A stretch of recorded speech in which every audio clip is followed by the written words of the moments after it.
daanan ay ang idulog sa ating Panginoon. At ito nga po ang ating tatalakayin sa oras na ito.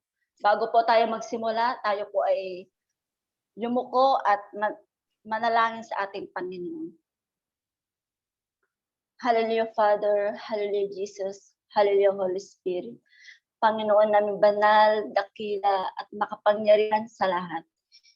Lord, inaanyayahan po namin ang presensya ng banal na Espiritu na kami po ay pakasamahan sa aming gagawin ngayong araw na ito. I-acknowledge din po namin at sa mga kapatid ko pong makikinig, buksan niyo po ang kanilang puso at isip upang maunawaan po nila agad yung revelation ngayong araw na ito. At sa buhay ko po na iyong gagamitin na maghahayak ng iyong mga banal na salita, bigyan mo po ako ng sapat na heavenly wisdom na nanggagaling lang po sa inyo. Batid niyo po ang aking kahinaan. Lord, salamat po sa panibagong araw na pinagkaloob po. Ito po ang aming samad dalangin sa matamis at pangalan ng aming Panginoong Jesus. In Jesus' name we pray. Amen. Amen.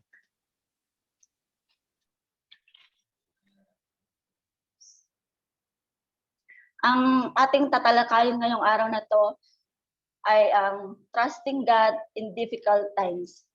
Makibukas po tayo sa Awit chapter 9 verse 10 po. Ang sabi po dun, si Yahweh ang tagbuhan ng mga pinapahirapan, matibay na kanlungan sa oras ng kaguluhan. Nananalig sa iyo, Yahweh, ang kumikilala sa iyong pangalan, dahil wala pang lumalapit sa iyo na iyong tinanggihan. Ang pananampalataya ang makakatulong sa atin na magtiwala sa ating Diyos sa oras na tayo sinusubok ng panahon. At ang una nga po dyan na ating tatalakayin ay ang the most difficult time in life. Ang una po ay failure. Failure. Ang dami nating failure sa buhay na hindi natin mabilang-bilang. Pero yung pinaka-the best na failure natin sa ating buhay, yung wala tayong pagtitiwala sa Panginoon, o yung sumuko tayo agad na sumuko tayo sa paglilingkod sa Lord dahil lang sa ating problema. Sumuko tayo agad na dahil mahina yung loob natin na labanan yung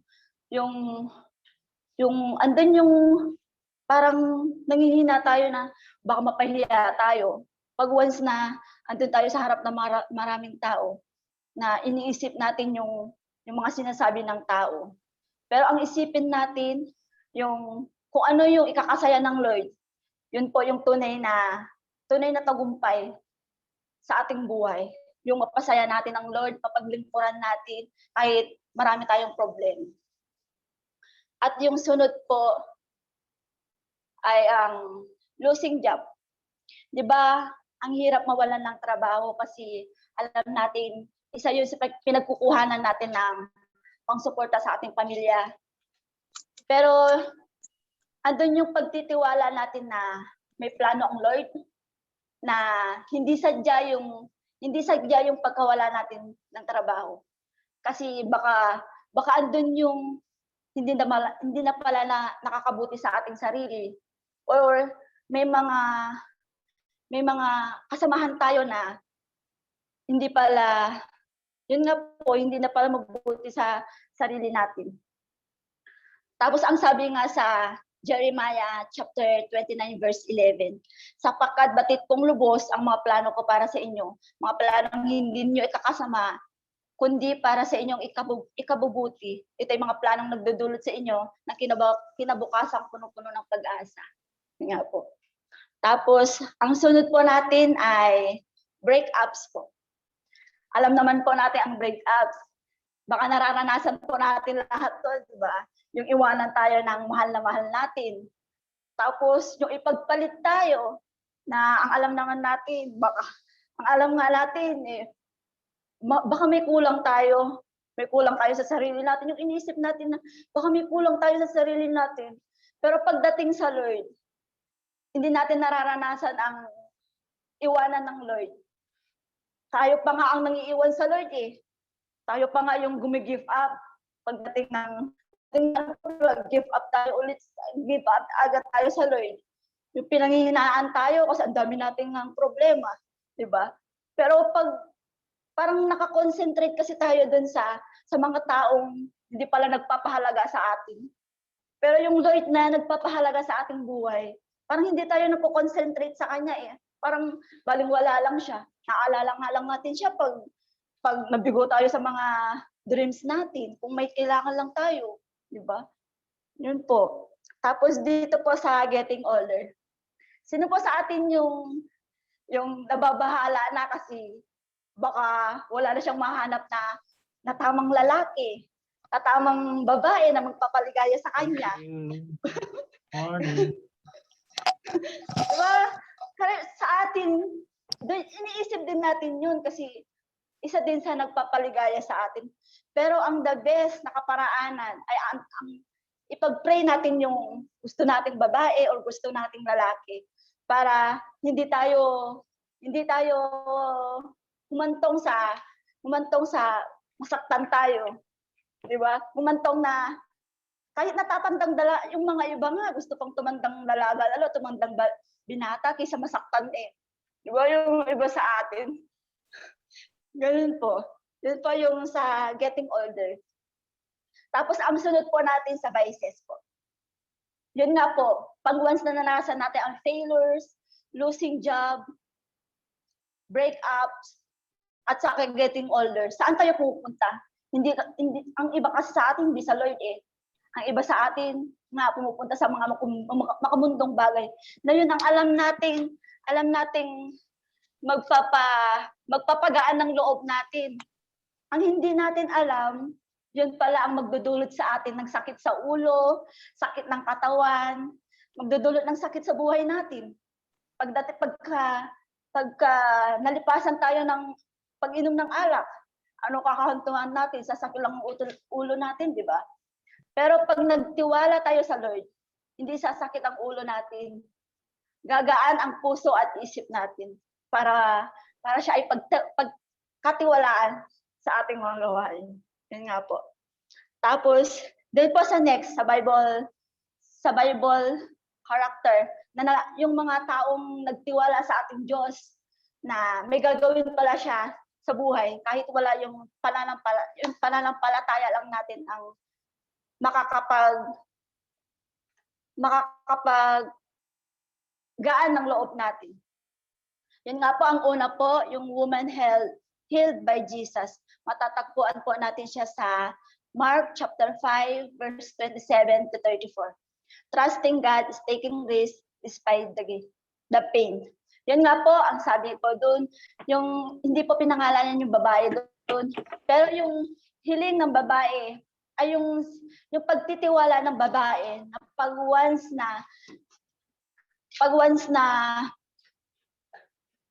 once na hinaplos lang po yung damit ng ating Panginoon, siya ay gagaling. Siya po yung babae kasing na nagdudugo ng 12 years na nauubos na yung kayamanan niya dahil lang sa pagpapagamot. Pero yung pagtitiwala niya na mahaplos niya lang po yung damit ng Lord, gagaling siya at gumaling nga po. At dahil na din po sa kanyang matatak na pananampalataya po sa ating Panginoon. At ang sunod po natin ay si Isaiah po, na matatagpuan po sa Isaiah chapter 29 verse 3 to 4. Trusting God through bad news. Yan nga po, nagtiwala si Isaiah na kahit na meron yung ibabalita niya na hindi siya nagtagumpay sa inutos ng Lord. Pero andun pa rin po yung pagtitiwala niya na gagantimpalahin siya ng Lord sa kanyang nakayanan. Yan po. At ang next po nating tatalakayin ay yung how to trust God. Surrender your, number 1 po, surrender your life. Yun nga po, isuko natin ng buhay.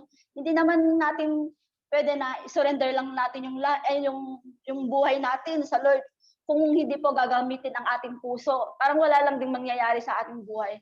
Kung andun yung pagtitiwala natin na pag once na sinuko natin yung buhay natin sa Lord, siya na ang siya na po ang bahalang gumalaw po sa ating buhay. Siya na po ang bahalang ilagay po tayo sa tamang landas.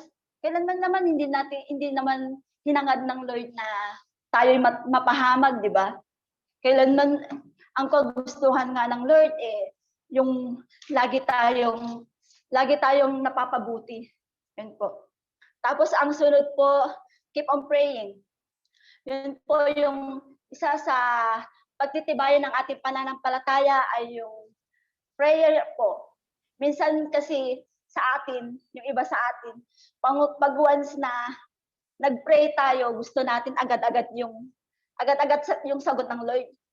Kaya yung iba sa atin, agad-agad naman nawawala yung lagi na lang ako yung sabi nila na lagi na lang ako nagpe-pray pero hindi naman sumasagot yung Lord.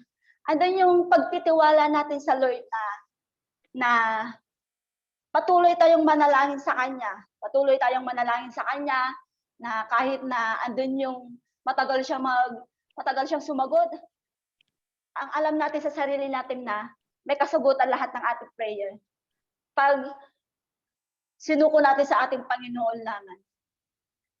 At yun nga po ang pangatlo, repent and ask forgiveness. 'Di ba sa atin, gusto natin patawarin tayo agad ng Lord. Paano na lang sa mga nagkasala sa atin? Pinapatawad ba natin agad? Parang hindi tayo nagpapatawad din eh. Parang pinapatagal pa nga natin. Pero samantala ang Lord, pag once na humingi tayo ng kapatawaran, andun yung paniniwala natin na papatawarin tayo ng Lord. Tapos yung next po natin is meditate His Word. Sabi nga po sa Joshua chapter 1 verse 8, huwag mong kaligtaan basta ang aklat ng kautasan, pagbubulayan-bulayan mo iyon araw at gabi. Upang matupad mo ang lahat ng nakasaad doon, sa ganun magiging masagana at matagumpay ang iyong pamumuhay. Yun nga po, ang iba po sa atin, parang meron kasi yung pag-meditate natin yung salita ng Lord, parang hindi na ipapasok sa utak natin. Bago po tayo mag-meditate ng salita ng ating Diyos, huwag po natin kalimutan na mag-pray po muna para sa ganun po yung ating mabasa ay agad po natin maunawaan. Yun po. Tapos ang next po ay ang trust God daily. Magtiwala tayo sa ating Panginoon araw-araw. Ang sabi nga po sa Proverbs chapter 3 verse 6, kay Yahweh ka magtiwala buong puso at lubusan at huwag ka manangas sa sariling karunungan. Sa lahat ng iyong gawain, siya nga'y alalahanin upang ika'y patnubayan sa iyong mga tatahagin. Mas mainam na sa Kanya lang tayong umaasa dahil walang makakapantay sa kakayahan ng ating Panginoon. Doon na po, dadako na po tayo sa sunod po, sa right things to do in trusting God. Ang number 1 po, yung wholeheartedly. Yun nga po, buong puso nating i-acknowledge ang Lord sa ating buhay, sa lahat ng ating gagawin para tayo magtagumpay sa ating buhay. Tapos ang sunod po natin with discipline. Yun nga po, 'di ba sa karamihan sa school, alam naman natin yung mga discipline, 'di ba? Sa school o sa church. Sa example po sa church. 'Di ba meron yung mga patakaran na kailangan natin sundin. Kailangan natin sundin na naayon sa ating Panginoon. Yung tulad na lang po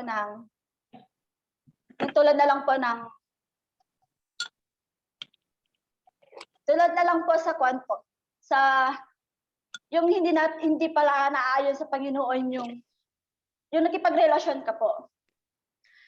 Nakipagrelasyon ka po sa hindi tamang proseso na pareho po kayong servant ng Lord. Tapos nakipagrelasyon ka po sa kanya. 'Di ba? May consequence po lahat kasi lahat ng ginagawa natin. Ang iba nadidisciplinary action sila kasi nga tapos sumusunod lang tayo dun sa mga rules and regulation or rules ng mga yung rules ng ating Lord na gumawa tayo ng mabuti at huwag tayong manangan sa sarili nating karunungan. Yep. Tapos ang next po, yung deny self-will. Yun nga po, yung deny self-will, yung tanggihan natin ang ating sarili, yung ating kagustuhan na magmahal pala pero ayaw pala ng Lord yun. Yung kagustuhan na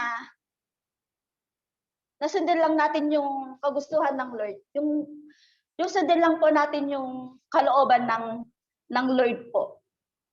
Tapos strong faith po. Strong faith, yung andun po yung pananampalataya natin na totoo ang Lord. Totoo ang Lord na at yung pananampalataya na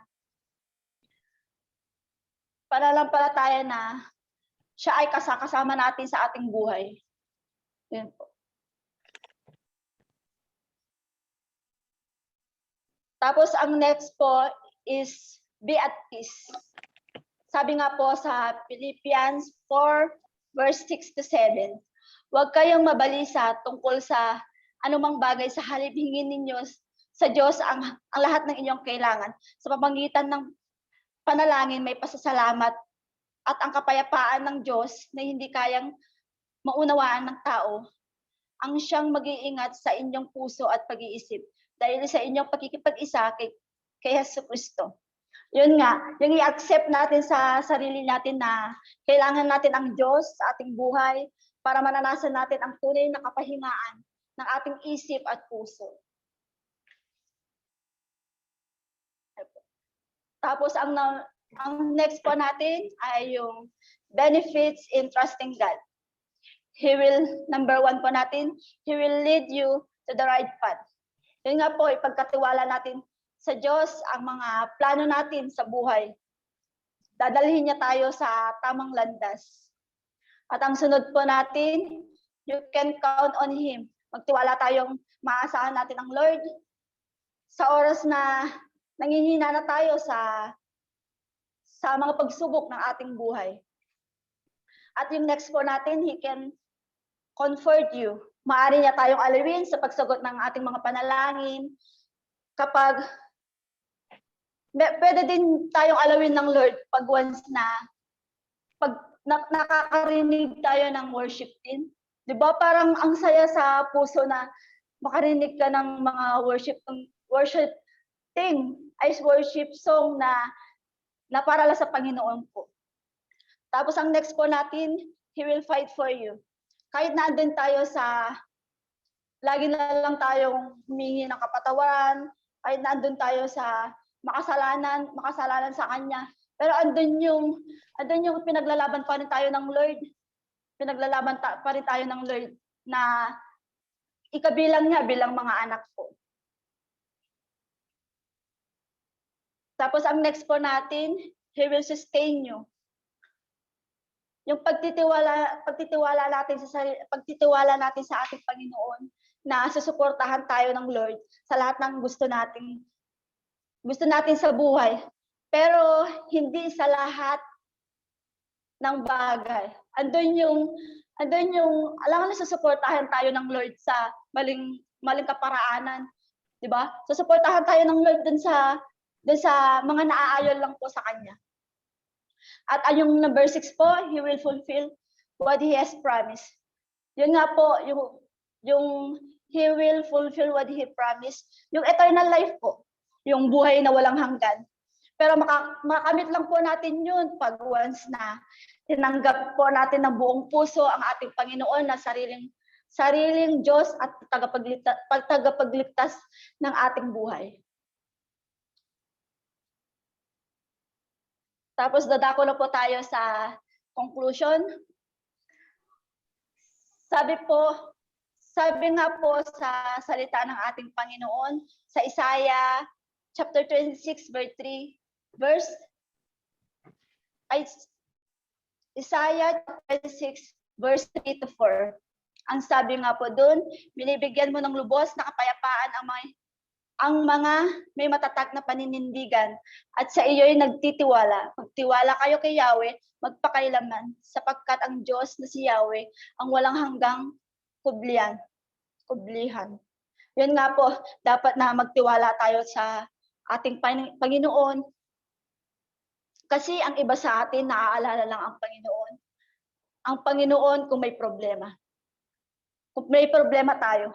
Ang iba naman kapag once na may problema, mas lalo namang silang hindi nagtitiwala at lumalayo sa piling na ating Panginoon.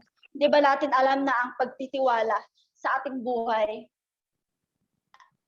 ang pagtitiwala sa ating Panginoon ay may kalakip na pag-asa sa ating buhay.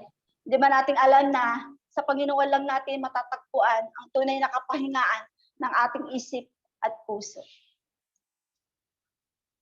At inaanyayahan ko po ang worship team sa harapan po.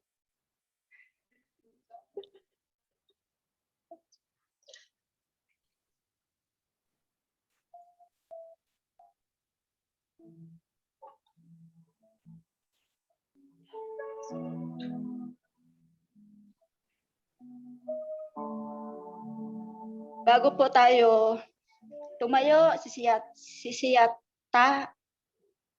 po natin ang ating puso na andun ba yung pagtitiwala natin sa Panginoon, na buong puso ba natin ipagkatiwala sa Kanya ang ating mga nararanasan o kabigatan ng ating puso.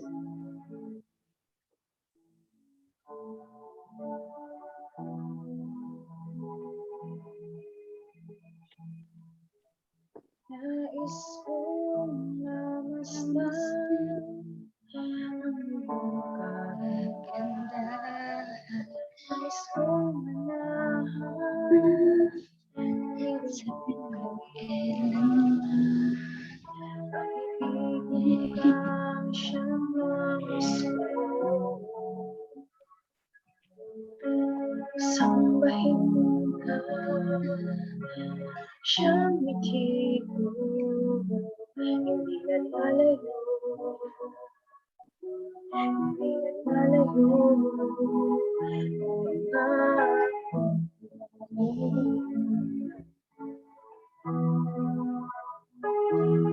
Nais kong mamasdan ang iyong kagandahan. Nais kong sanahan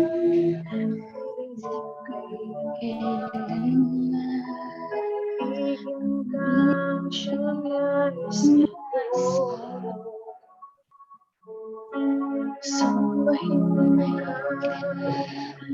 siyang mitiko, hindi nalalayo, hindi nalalayo,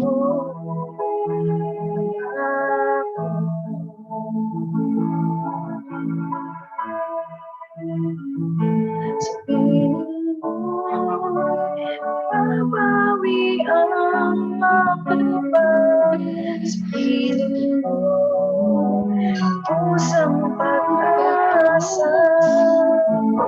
Sa piling mo, wala kayong mahahaw. Sa piling mo, oh Diyos, piling mo.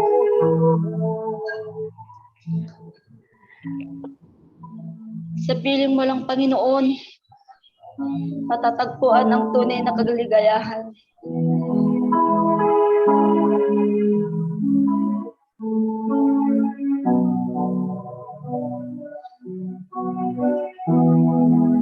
Hallelujah, Father. Hallelujah.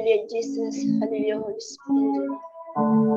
Lord, batid mo po ang mga panalangin ng aking mga kapatid. Batid mo po ang kahinaan na nagdudulot sa kanilang buhay. Batid mo po yung pagdurusa ng bawat isa po. Lord, alam po namin na ang pagtitiwala sa iyo ay may pag-asa na kami ay iyong kasamahan sa aming pagsubok na to.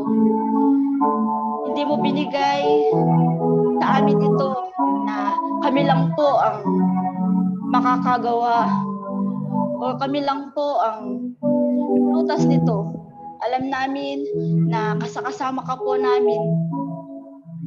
Lord, salamat po sa pagtitiwala na ipinagkaloob po sa bawat isa.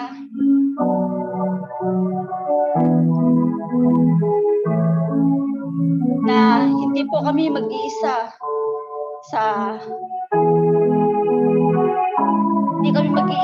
sa anumang mga pagsubok na to. At sa'yo at salamat po, Panginoon. Ito po ang aming samot dalangin. In Jesus' name we pray. Amen.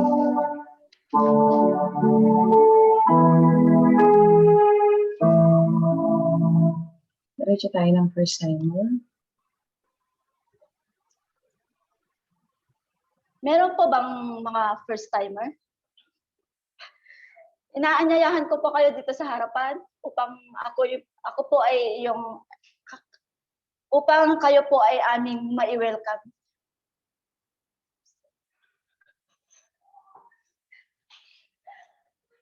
Ang inyong napuntahang church po ay GIL Chen po. Wala po kaming ibang tinataas kundi ang ating Panginoon lamang po.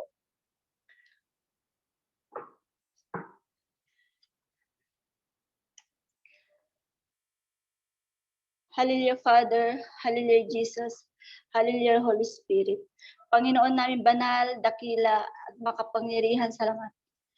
Lord, salamat po sa mga kaluluwang idinako niyo po sa iyong bahay panambahan upang ikay ay aming purihin sa oras na ito.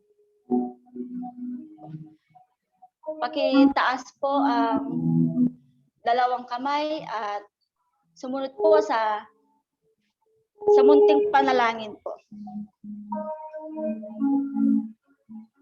Isulat niyo po.